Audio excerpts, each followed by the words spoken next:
What's up guys, One Low Magma with Miami Auto Bros. This time we're going to be tackling the rear spoiler. We're going to take the factory spoiler off this car. I'm going to show you how to take a factory spoiler off and how to put in your new spoiler, so let's go. Remember to make sure you follow and subscribe, make sure you check out the channel, make sure you like this video, make sure you throw a comment if this helped you out.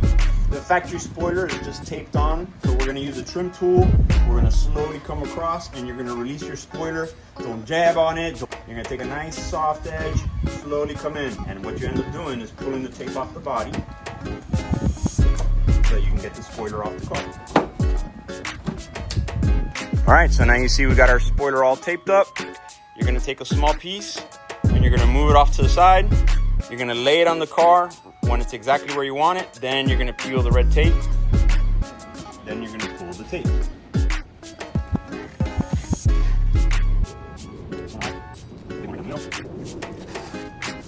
Double the amount of tape that the factory spoiler had.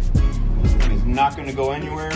That's how you put the spoiler on your BMW. Make sure you keep watching. Make sure you subscribe to the channel. If you put your spoiler on your car and this video helped you out, leave us a comment, subscribe to the channel, and throw a like. Miami Auto Bros, let's go.